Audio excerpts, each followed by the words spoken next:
Welcome back to the DLC's Policy Corner. We're here to tell you what's coming up in the 2024 legislative session. I'm Andrew, and here's Nate.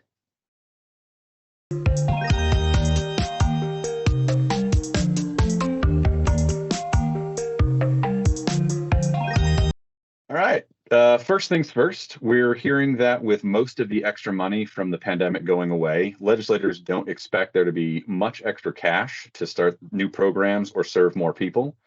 Somehow, there's still talk of another tax cut, though. That said, we do have the governor's recommended budget, so let's start there.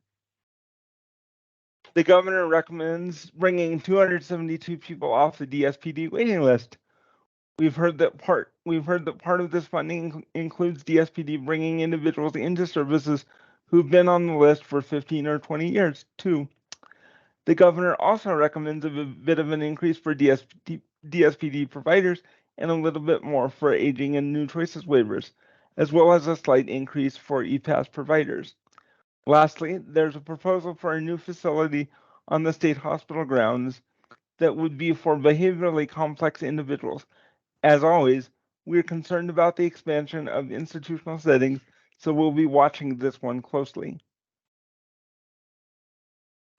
There was a lot of media attention on the mental health funding in the budget, but unfortunately, the governor recommends very little for actual services. There's $3.3 million for paid internships, loan forgiveness, and other incentive programs to help get more behavioral health workers into the system, and another $555,000 for a pilot project aimed at increasing licensing opportunities, another thing to help with workforce shortages. There's $2.9 million for rural receiving center and up to 4 MCOTs, and $1.1 million to a community treatment center to stabilize and treat folks involved with the criminal justice system. The governor also recommends creation of home court. While the details are still being worked out, as we understand it, the program is somewhat similar to mental health court for individuals who've completed homeless court, no longer meet the civil commitment standard, or don't qualify for an ACT team, but still need case management or other wraparound services. The courts would get about $600,000, and the Office of Substance Use and Mental Health would get about $2 million a year, $2 million a year for 3 years. We'd prefer the money be spent on expanding existing community supports that are shown to work. The governor recommends $193 million for homelessness. Unfortunately, again, most of it goes to a temporary shelter, and there's only about $30 million for deeply affordable housing. We and others will be advocating for more because the solution to homelessness is housing. Moving on to what we know about bills at this point. There are 3 Medicaid proposals we're watching right now. HB 51 asked the legislature's budget staff to study what might happen and what could be done if the amount of money the federal government gives Utah for Medicaid changes. It's always a good idea to plan for this possibility just in case. HB 59 is similar.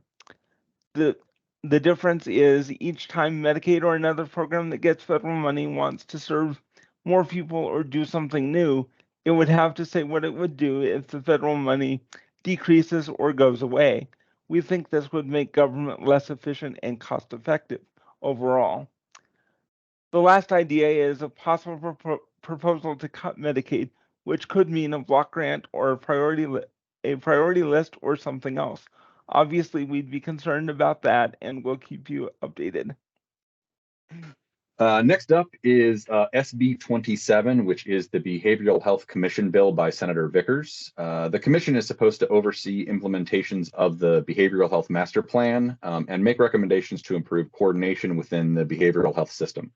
Almost half of the members are people with lived experience or those who can support them, which is good news. Likewise, HB 139 is a mental health study by Representative Judkins focused on making recommendations around the needs and gaps encountered by individuals with serious mental illness, which we hope will go along with the master plan. Then we have HB 197, also with Representative Judkins, which is similar to the supported decision-making bill we worked on last year and we told you all about.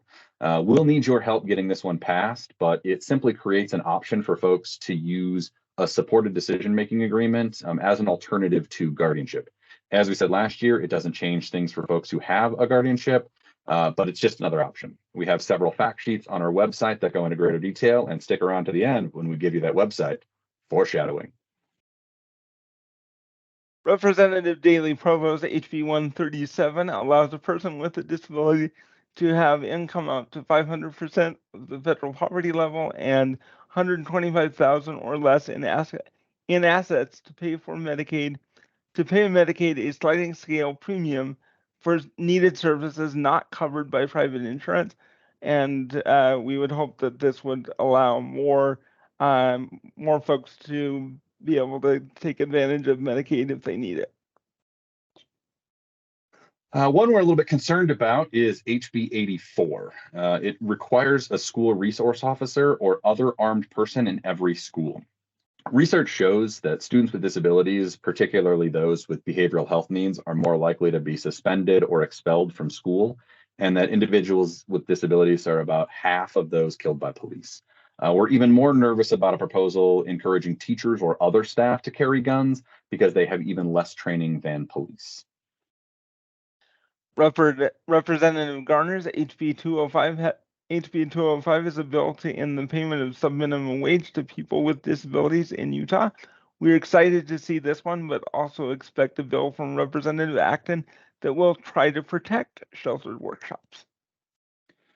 And then we have some kind of speculative bills. Representative Abbott may have a bill creating an inpatient Bill of Rights for those involuntarily committed or otherwise in inpatient settings. If so, it's critical for peers to share their stories and why something like this is important. So we'll be asking you to do that. We're also hearing about a bill out of the Judiciary Committee that might focus on those with mental illness in the criminal justice system. We're also keeping an eye out for a couple of special education bills from Representative Jenkins and possibly a bill to roll back some of the protections in the Guardianship Bill of Rights passed a few years ago. We'll keep you updated on all of these things as we move forward. As always, thanks for watching the DLC's Policy Corner. You can learn more about the bills and budget items we're tracking, as well as our calendar, our public comments, and other resources on our website, disabilitylawcenter.org/public-policy. See, I told you it was coming. We'll be back next week to tell you what's coming up and what went down in the first week.